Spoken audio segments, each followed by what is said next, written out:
अमेरिकी company Moderna ने दावा किया कि उसकी कोरोना वैक्सीन 94.5% प्रभावी साबित हुई है। इससे पहले अमेरिका कंपनी फाइजर ने कहा था कि उसकी कोरोना वैक्सीन 90% तक प्रभावी रही, लेकिन कई रिपोर्ट्स में मॉडर्नो का वैक्सीन की तुलनात्मक अगर रूप से बेहतर बताया गया है, तो हम आपको बता दें कि मॉडर्नो की वैक्सीन बेहतर साबित हो सकती है। मॉडर्न कंपनी के लेट स्टेज क्लिनिकल ट्रायल के अंतरिम डेटा के आधार पर कहा गया कि वैक्सीन 94.5% तक सफल रही है।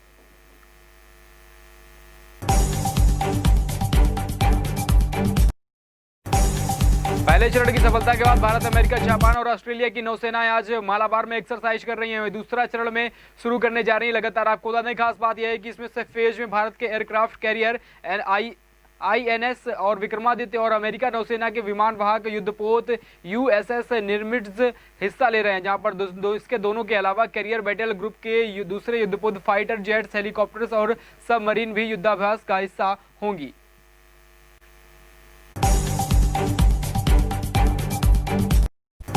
दिल्ली को दहराने में बड़ी साजिश नाकाम हुई है। दिल्ली पुलिस की स्पेशल सेल ने 2 आतंकवादियों को गिरफ्तार किया है। दोनों आतंकी जैश ए मोहम्मद से संपर्क रखते थे। आपको बता दें कि दोनों दिल्ली में बड़ी साजिश रचने को अंजाम देने में फिराक में थे। वहीं पर पुलिस सूत्रों के मुताबिक दिल्ली में धमाका करने की साजिश भी बताई जा रही है और दिल्ली पुलिस का इन दोनों आतंकियों के बारे में इनपुट था, जिसके बाद दोनों आतंकियों को पकड़ने के लिए ट्रैप लगाया गया और सोमवार रात 10:15 पर जैश ए मोहम्मद के दोनों आतंकवादियों को सराय काले खां से मिलेनियम जो पार्क है वहां के पास से धर दबोचा गया है।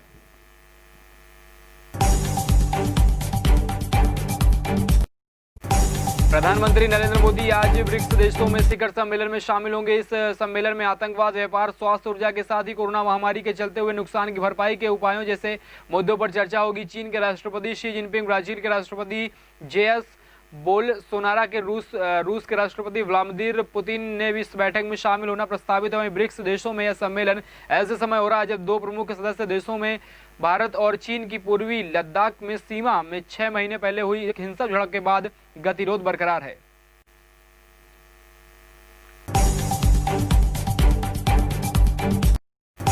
राजधानी दिल्ली में दिवाली के ठीक दूसरे दिन दहलाने की घटना सामने आई है। आपको बता दें कि दिल्ली में 2 लड़कों और पर बदमाशों ने चाकू से हमला किया। दोनों लड़के घायल हो गए। वहीं घटना 15 नवंबर के सुबह की है, जब घटना दिल्ली के आदर्श नगर क्षेत्र आजादपुर की है, जहां पर पूरी वारदात CCTV कैमरे में कैद हो गई है। CCTV फुटेज में साफ नजर आ रहा है कि कुछ युवक दोनों लड़कों पर चाकू से हमला करते हैं और लड़कों पर सरेआम चाकू से हमला किया जाता है, जिसके बाद CCTV फुटेज सामने आया है।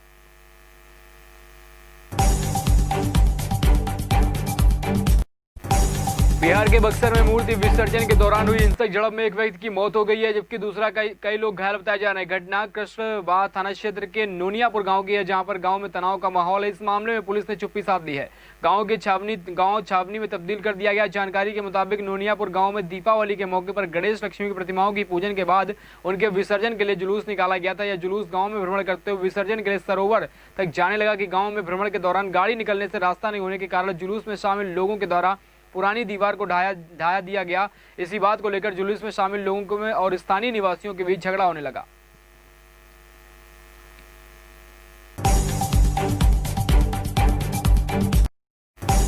राजधानी दिल्ली में एक शख्स ने दिल्ली पुलिस की SI के जुल्म के चलते अपनी जान दे दी है। मरने के बाद उसने सुसाइड नोट पर लिखा। मृतक की पहचान दानवीर के तौर पर हुई है। दानवीर अपने सुसाइड नोट में दिल्ली पुलिस के सब इंस्पेक्टर दयाचंद पर शारीरिक व मानसिक तौर पर परेशान करने का आरोप लगाया। मृतक दानवीर ने अपने सुसाइड नोट में लिखा है कि वह पिछले 20 सालों से एंड्रयूज गंज पुलिस कॉलोनी में एक सब इंस्पेक्टर के यहाँ तैनात था।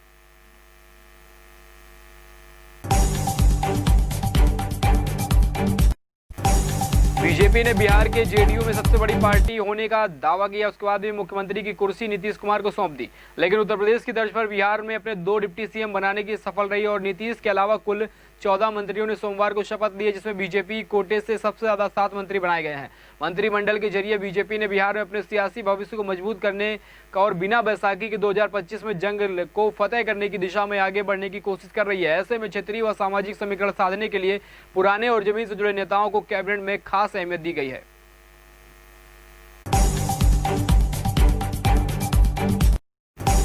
उत्तर प्रदेश में पिछले 24 घंटे में कोरोना संक्रमित के 1546 नए मामले सामने आए। प्रदेश में 22,603 कोरोना के एक्टिव मामले हैं। जब तक आपको बता दें कि अब तक कुल 4,82,854 कोविड-19 से ठीक होकर उपचारित के बाद अपने घर जा चुके हैं।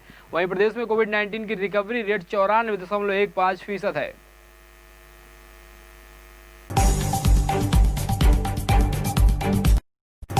उत्तर प्रदेश के प्रयागराज से बीजेपी सांसद डॉक्टर रीता बहुगुणा जोशी 6 साल की पोती का किया की पटाखे से जलने से मौत हो गई है। रात को पटाखा जलाते समय किया जोशी गंभीर रूप से घायल हो गई हैं। डॉक्टरों ने बताया कि वह किया करीब 60% तक झुलस गई है। वहीं प्रयागराज के एक निजी अस्पताल में शुरुआती इलाज किया जा रहा था। इस इलाज के दौरान गंभीर रूप से झुलसी बच्ची की मौत हो गई है।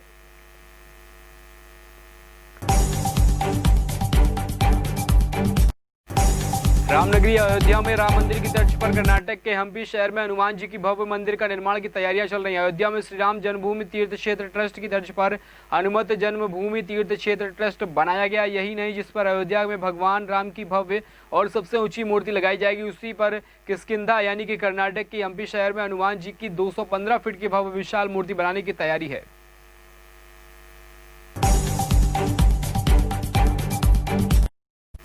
उत्तर प्रदेश के मुख्यमंत्री योगी आदित्यनाथ बद्रीनाथ धाम पहुंचे। दोनों प्रदेशों के मुख्यमंत्रियों ने धाम में प्रवेश कर पूजा अर्चना की है और वीवीआईपी मूवमेंट को लेकर सुरक्षा के कड़े इंतजाम किए गए हैं। उत्तर प्रदेश भाजपा प्रदेश अध्यक्ष स्वतंत्र देव सिंह व उत्तराखंड के कैबिनेट मंत्री मदन कौशिक ने धाम के दर्शन किए। इसके पहले सीएम योगी ने उत्तराखंड के केदारनाथ धाम पर बाबा के दर्शन किए। सीएम योगी आदित्यनाथ लगभग 12 वर्ष बाद बाबा केदारनाथ के दर्शन के लिए उत्तराखंड पहुंचे थे।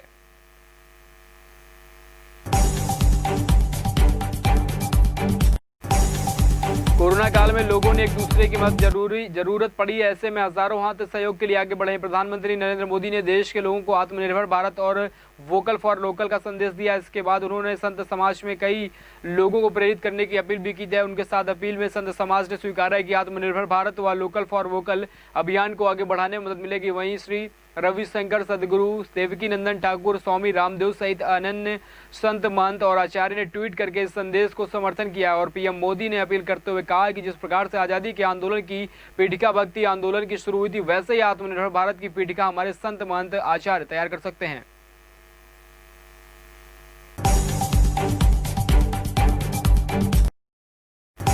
बिहार के हाजीपुर में गुलनाज को जिंदा जलाने के मामले में पहली गिरफ्तारी हुई है। एफआईआर में नामजद मुख्य आरोपी चंदन को पुलिस ने गिरफ्तार कर लिया है। इसके साथ ही बाकी 2 आरोपियों को पुलिस ने ताबड़तोड़ छापेमारी की जा रही है। इस बीच लापरवाही बरतने के आरोप में एक एसएचओ को निलंबित कर दिया गया है। साथ ही डिप्टी सीएम रेणु देवी ने जांच करने के आदेश दिए। दरअसल वैशाली में छेड़खानी का विरोध करने पर 20 साल की एक युवती के गांव के दबंगों ने जिंदा जला दिया था। 20 अक्टूबर को देर रात देसरी थाने के रसूलपुर हबीब की गुलनाज खातून को गांव के कुछ लड़कों ने छेड़खानी को लेकर विवाद कर केरोसिन डालकर जिंदा जला दिया था।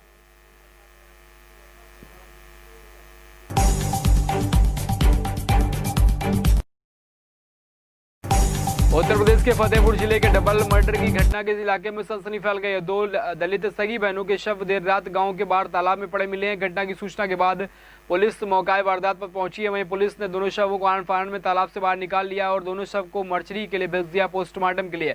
आपको बता दें कि दोनों बहनों के हाथ से के पुआल से बंधे थे और सिर और कान के किसी धारदार हथियार से चोट के निशान भी है। इतना ही नहीं, दोनों नाबालिग बच्चियों को एक आंख फूटी है। दूसरे ऐसे परिवार वालों ने रेप के बाद हत्या करने की आशंका जाहिर की है।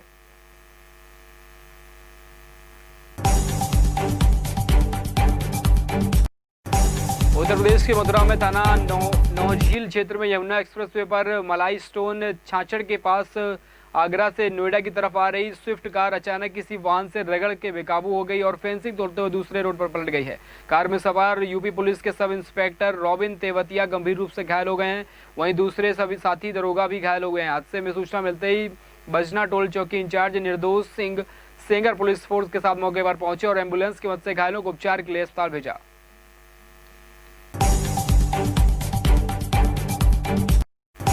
लखनऊ के बंदरा में जहरीली शराब कांड में मरने वालों की संख्या लगातार बढ़ रही है। अब तक 6 लोगों की जान जा चुकी है। रेलकर्मी अजय यादव की मौत हो गई। वहीं 7 लोग अस्पताल में भर्ती हैं, जिनकी हालत गंभीर बनी हुई है। बता दें कि सरकारी ठेके में शराब पीने से हादसा हुआ है। मामले में शराब ठेकेदार और सेल्समैन को पुलिस ने एफआईआर दर्ज कर ली है और सेल्समैन पर एक राशन कोटेदार को पुलिस ने जेल भेज दिया है।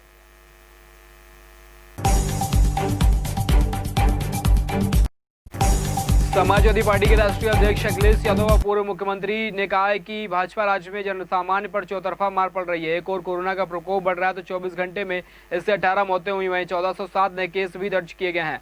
आपको बता दें कि जैसे अमानवीय दुष्कर्म और हत्या जैसे अमानवीय अपराधों पर रोक लगाने में अक्षम साबित हुई है सरकार।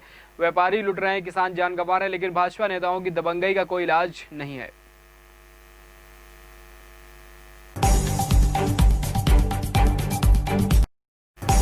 गोरखपुर के गगहा क्षेत्र में 7 साल की एक बच्ची से बलात्कार का मामला सामने आया। पुलिस सूत्रों ने दर्ज रिपोर्ट के हवाले से बताया है कि गगहा थाना क्षेत्र के एक गांव में पिंटू राव नामक व्यक्ति ने भैंस चराने गई 7 साल की एक बच्ची से कथित रूप से बलात्कार किया और बच्ची की मां के मुताबिक अपनी बेटी की चीख पुकार सुनकर वह मौके पर पहुंची तो उसे खून से लथपथ पाया गया। पुलिस ने इस सिलसिले में मामला दर्ज कर आरोपी को गिरफ्तार कर लिया। सूत्रों के मुताबिक राव मुंबई में एक निजी फर्म में काम करता है और वहाँ 5 महीने पहले अपने गाँव लौटा और 7 साल की बच्ची से रेप करने वाला आरोपित पिंटू खुद 2 बेटियों का बाप है।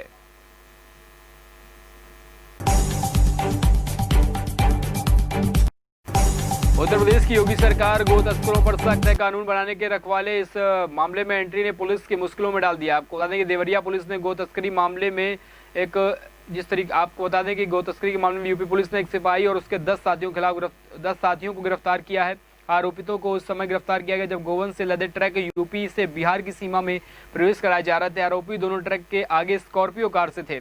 आपको बता दें कि आरोपी सिपाही का नाम दीप नारायण पासवान है। देवरिया के मईल थानाध्यक्ष शैलेंद्र कुमार की सूचना मिली थी कि जौनपुर से गोवन से बिहार लाया जा रहा है। मुखबिर की सूचना पर घेराबंदी की गई तो यह मामला सही निकला।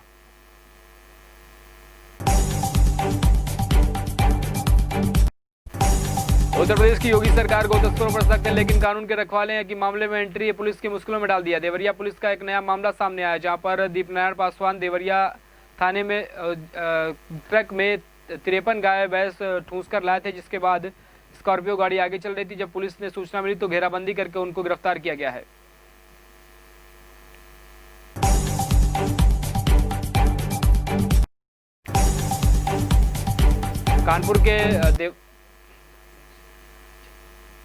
कानपुर नजीराबाद थाना अंतर्गत टेंपो पलटने से शास्त्री नगर निवासी विशाल नाम के युवक की दर्दनाक मौत हो गई है। प्राप्त जानकारी के अनुसार कल भाई दूज पर विशाल अपनी मां के साथ मामा के यहाँ जा रहा था कि कुछ दूरी पर नारायणपुरवा के पास टेंपो अचानक पड़ गया। विशाल उसके नीचे दब गया और आनंद में उसे गंभीर हालत में अस्पताल ले जाया गया जहाँ उसकी मौत हो गई है।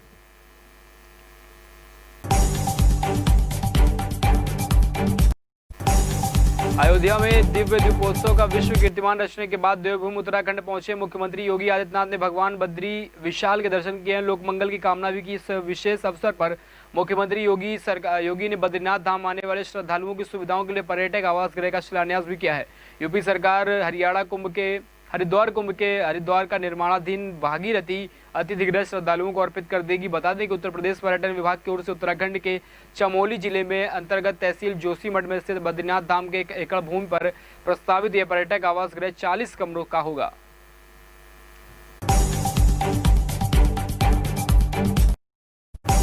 कोरोना काल में तबलीगी जमात की मीडिया कवरेज को लेकर केंद्र सरकार ने हलफनामा दाखिल किया है, लेकिन केंद्र सरकार के हलफनामे से सुप्रीम कोर्ट द्वारा दूसरी बार कोर्ट से इस तरह की नाराजगी जताई है। साथ ही हिदायत देते हुए कहा कि सरकार बेहतर हलफनामा दाखिल करे। आज हुई सुनवाई के दौरान केंद्र सरकार ने जो हलफनामा दाखिल किया उसमें बताया गया कि मीडिया ने तबलीगी जमात की भूमिका पर निष्पक्ष तरीके से रिपोर्टिंग की है, जबकि जमीयत उलेमा हिंद की तरफ से दाखिल याचिका में कहा गया कि मीडिया द्वारा तबलीगी जमात को कोरोना फैलाने का जिम्मेदार बताया गया और एक विलेन के तौर पर पेश किया गया है।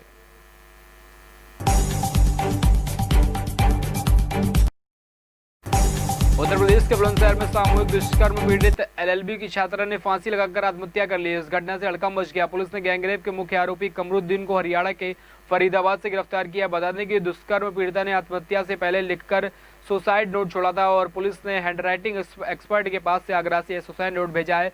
सुसाइड नोट में पुलिस ने दुष्कर्म आरोपी के खिलाफ कार्रवाई न करने का आरोप लगाए गए हैं।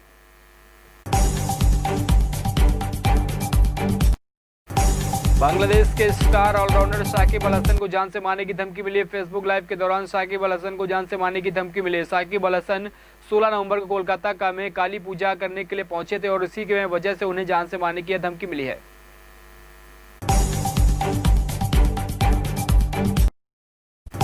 भोजपुरी फिल्मों के सुपर स्टार और बीजेपी सांसद मनोज तिवारी मिर्जापुर पहुंचे हैं, जहां पर उन्होंने विंध्याचल मंदिर में जाकर पूजा अर्चना की और मीडिया से बातचीत में बीजेपी सांसद मनोज तिवारी ने कहा कि बिहार चुनाव प्रचार करते समय एनडीए की जीत के लिए मां से मन्नत मांगी थी।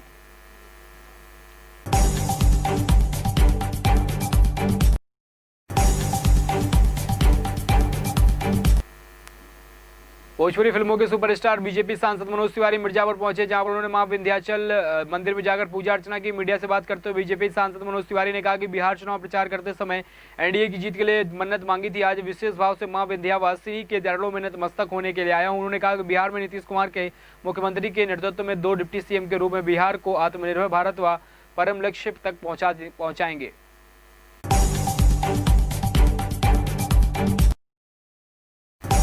बीते वीकेंड का वार में शार्दुल पंडित शो में बाहर हुए हैं। नॉमिनेशन में उन्होंने एक रुबीना दिलैक का नाम भी शामिल है, लेकिन बीच में हुए नॉमिनेशन में शार्दुल कम वोटों की वजह से शो से बाहर हो गए हैं। शार्दुल को एक्टिव करते हुए सलमान खान ने बताया कि रुबीना और शार्दुल के बीच वोटों का बेहद कम अंतर है और इस बात पर एक्स कंटेस्टेंट देवलीना भट्टाचार्य भी रिएक्ट किया। देवलीना ने सलमान खान को यह बात सुनी तो सीजन की याद आ गई।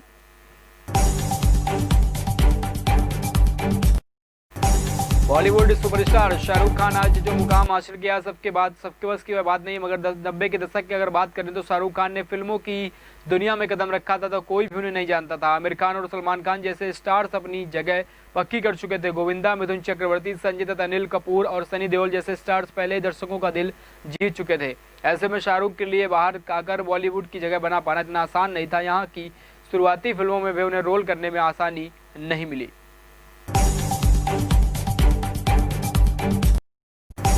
बॉलीवुड एक्टर सुशांत सिंह राजपूत इसी साल 14 जून को हुए इस दुनिया में उन्होंने अलविदा कह दिया था। आपको बता दें कि मुंबई स्थित उनके घर पर उनका शरीर कथित तौर पर पंखे से झूलता हुआ पाया गया था।